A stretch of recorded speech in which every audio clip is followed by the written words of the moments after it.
Please welcome Search Director with Reboot Online, Oliver Sissons.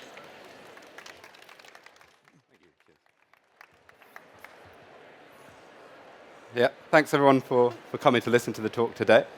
And thank you for the intro as well. So just for some more detail there, I'm Ollie. I'm the Search Director at Reboot Online. I have 10 years of experience in the search marketing industry, and I've worked across campaign execution and delivery to agency growth and product innovation as well. And I'm currently leading Reboot Online's AI and generative engine optimization experiment. So GEO being the practice of driving visibility in AI search. Reboot, we've worked with some big brands in the travel space, like the logo shown at the top there, and our research, which I'll share a bit about throughout the talk, have been shared by some of the big publications in the search marketing space as well. And we're very proud about some of the awards that we've won over the last few years, including most recently the Best Large SEO Agency at the Global Search Awards, largely for our AI work as well. So, like what's been said, the talk today is about how to stay visible when bookings start coming from ChatGPT and other AI models like it. Everyone knows by now that search is evolving, so it's no longer just about search engines. You see large language models growing in use, and ChatGPT is now at 900 million weekly active users. That's 130% increase year on year. You have Google Gemini's model doing 750 million monthly users, and that's not counting the billions of people each day using Google where they're coming across AI features there as well. And you have many other large language models, or LLMs, growing internationally like Perplexity, which is up 192% year on year. So clearly there's been a fundamental shift in search. We've gone from 10 blue links, like you can see at the top screenshot here, to more conversational-led search, which you can see a ChatGPT conversation down the bottom. So it's very different format, very different style of search. Where a holiday starts now is very different than where it used to be. 5 years ago, if you were planning a group trip to Italy, you'd do probably 20, 30, maybe even 40 different searches about everything from flights and travel to hotel and accommodation, restaurants near where you were staying, itinerary and packing tips, all these kind of things. It was a lot of work. Now, you jump over to ChatGPT or Google Gemini, and you'll give a lot more information up front. You'll tell the AI how many people are going, what the likes and dislikes in the group are, budget options, those kind of things. You're giving it a lot more to work with, and the experience is a lot different. Search engines are very different compared to large language models. So the key differences as we see it are large language models are much more personalized. So if you haven't asked ChatGPT yet what it knows about you, I wouldn't suggest you do it. You'd probably be quite creeped out by how much it actually does know. They're better for complex searches as well. So AI models use multi-step reasoning. You provide them with a lot more context, and they also have a lot of context from every chat you have with them. So they tend to be a lot better for complicated tasks and searches as well. And they provide more direct answers instead of just 10 or 20 links that you have to sift through and sort. They're much quicker to get to the answer that you're looking for. And for now, they're cluttered by ads a lot less. So this is changing. ChatGPT just launched paid ad features in the US, and we'll see more and more of these models rolling out paid advertising in the months ahead. So this is only something we can enjoy for now. But those reasons combined are why 83% of those surveyed actually said they prefer AI search over traditional Google search. So a massive shift in how people are behaving online. And that's why, in part, for the first time in over 10 years, Google's market share in search dropped below 90%. So yeah, big shifts coming. It's not all bad for Google though. Year-on-year search volume for Google were up 20% still, so more people are searching overall, but they're also using different search platforms. So as marketers and as businesses, we need to be optimizing for visibility now in both traditional search and in AI. Even within the 20% growth, so even the search is still happening on Google, 21% of those are triggering AI overview features, so even in traditional search, AI is disrupting things. Ahead of this talk, we looked at 150 different travel prompts across 10 different large language models, so that's 1,500 AI responses looked at specifically for this presentation, and that's on top of the tens of thousands of AI responses we're auditing at Reboot every day for our clients more generally. So what did it highlight? It showed that visibility is no longer about just ranking top. It's now about being chosen as one of the handful of brands that an AI model recommends to people searching for information, trips, travel ideas. And travel brands that get recommended in AI do have a few key things in common, so I wanted to quickly run through a few of them. First, they have very easy to explore websites, so AI models on the technical side don't struggle to visit the sites, crawl them, consume the content that's published on them. Next, the content that is published on site is very well optimized for AI visibility, and I'll talk a little bit later specifically what that means. And they have a strong brand presence, so these aren't unknown brands. They tend to already be known generally in the travel space, especially by those searching for the particular products and services that they offer. And they have the right kind of off-site citations as well. So this ties into the brand presence they have, but there are specific things that certain companies are doing to encourage greater visibility off-site as well. On the flip side, travel brands that don't get recommended by AI models all that often, they also have some things in common. So as you might expect, based on what we just discussed, they're inefficient and they're not very easy to crawl, so AI models actually can't access the content a lot of the time, so that's something to jump on right away.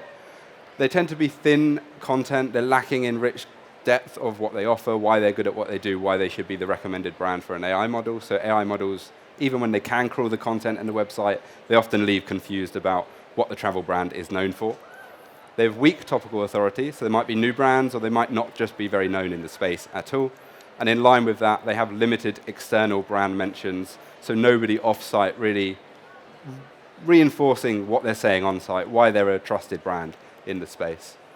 So the question today is, how do we start improving AI visibility in practice, in the real world, and today?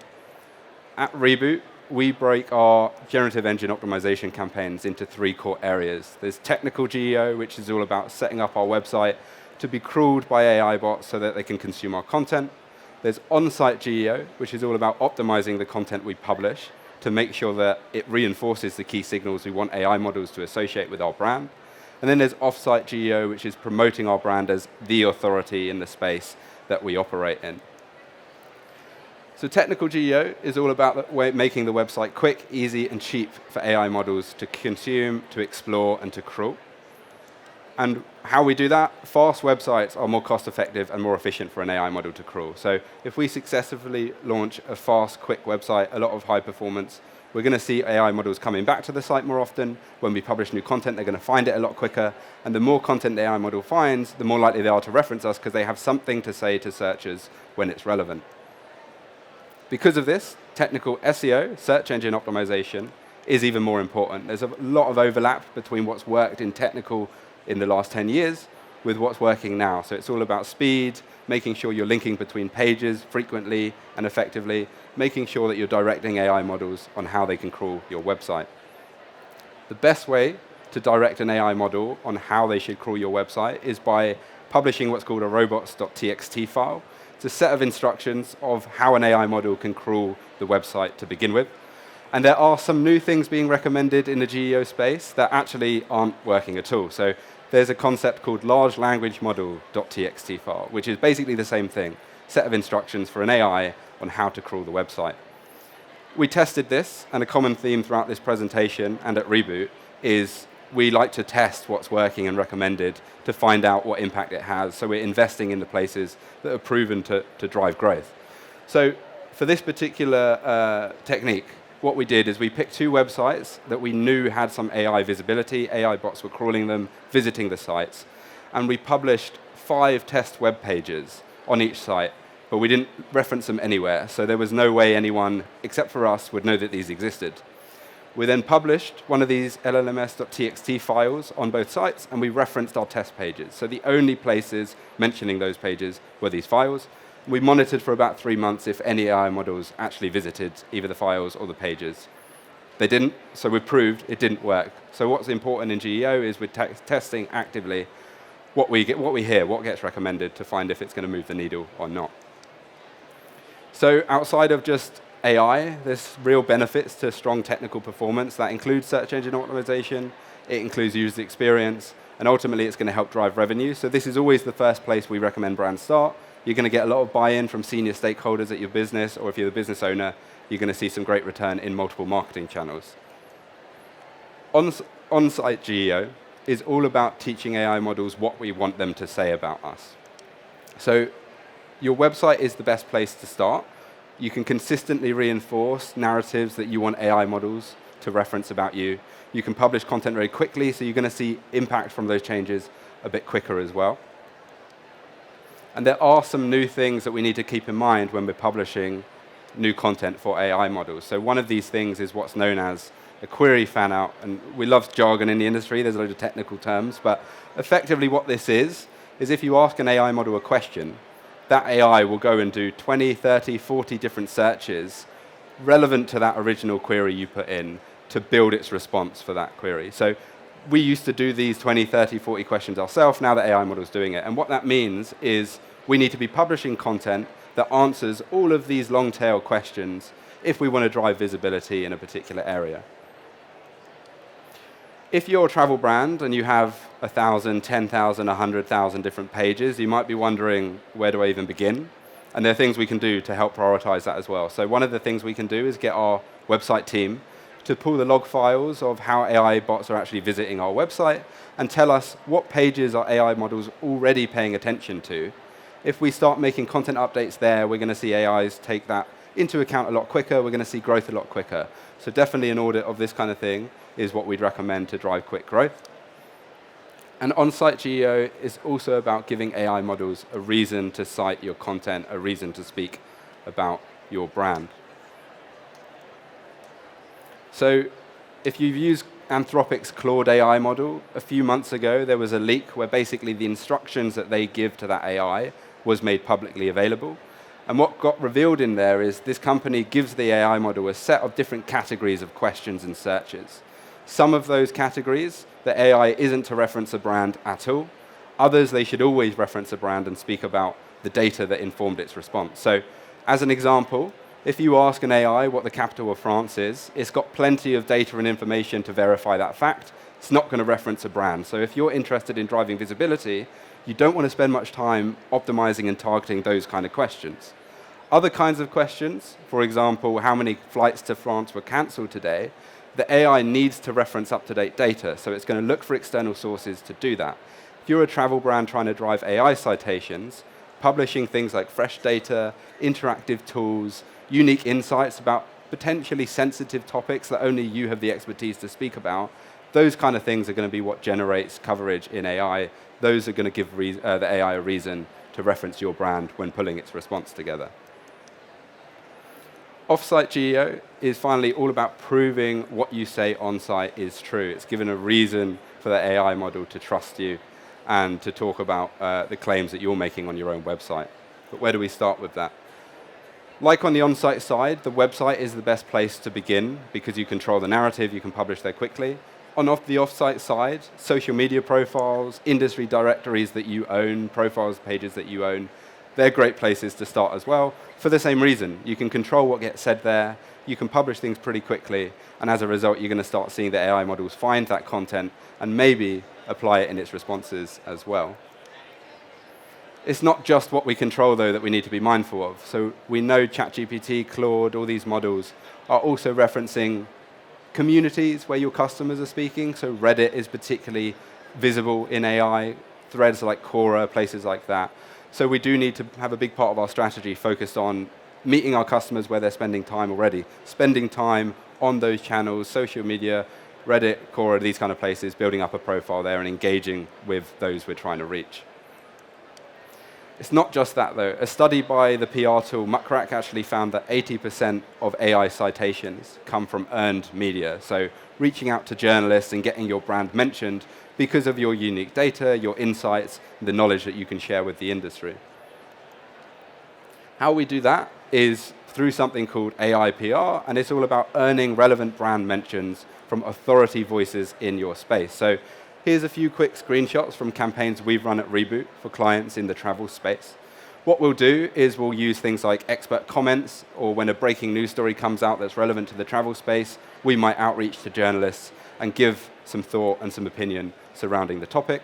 We also pull together really data-driven studies about broadly related topics and outreach that to journalists. That helps get cut through in the media. It's got to be interesting to what journalists want to write about, but it's also relevant to travel more broadly. This kind of thing is what starts reinforcing to AI models that we're an authority in the travel space and they should recommend us to searchers. Testing is a common theme again here, so I wanted to give a quick example of another experiment we ran to test, do off-site mentions actually move the needle in AI?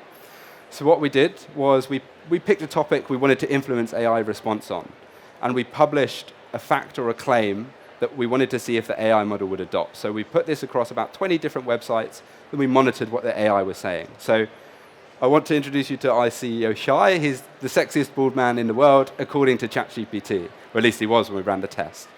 So we used to work with a client in the hair loss space. We did a lot of digital PR surrounding the sexiest bald man, a data-driven study that looked at various factors that helped us come up with this list. Prince William came out top at the time. We had Dwayne Johnson, Mike Tyson, a lot of celebs really annoyed about this. They were tongue-in-cheek tweeting about it. But we knew the AI model had a strong opinion about who should feature here. So what we did this time around was we published our own sites, our own lists, off our own website, mentioning Shai as #1. Within about 3 months, we saw that ChatGPT actually started claiming Shai was the sexiest bald man in the world. I'm still waiting for my pay rise for doing this, but we'll get there eventually. I just wanted to end on tracking, measurement, and attribution. So what gets measured gets managed, and that's the key theme we're seeing with the brands that are showing the most, they're the most visible in AI, are the ones who's tracking it closely. So for a few years now, Google shared data, how the marketing funnel is changing. There's no longer this linear progression from awareness down to conversion. Now you have customers that jump between the different stages. They're always comparing and exploring different options. What that means is we need to leverage a mix of first-party and third-party data. So you still have things like Google Analytics, Adobe Analytics, where you can see direct metrics coming from AI, but you also need to use different tools, like share of voice tools that track AI visibility more generally. And what we also need to do is consider you're not always going to see traffic and customers coming directly from AI. Sometimes they'll see you mentioned, jump over to Google and Google your brand, or they'll visit your website directly. So you also need to factor that in when you're trying to measure what the impact of AI visibility improvement is having on your business. And the main thing is, if we don't monitor and manage AI opinion, something else will, directly or indirectly. So I just wanted to leave you with one final experiment. What we did at Reboot was we picked a made-up person, this guy called Fred Braziel, and we basically checked that Google and ChatGPT and Claude didn't know that he existed. If you asked him who he was, it didn't have anything to say. We published some really negative things about this guy. We said there were lawsuits of him. He wasn't doing very well. And we monitored if the AI models actually started referencing them themselves. What we found was in a few weeks, positively, a lot of AI models didn't actually pick up any of the negative claims, which is good. However, the biggest model, ChatGPT, did actually start referencing some of these sensationalized claims, but it did so in quite a nuanced way. So it said that our claims were made, but they weren't verifiable. They checked mainstream news sources, they checked legal directories, they couldn't back up what we were saying.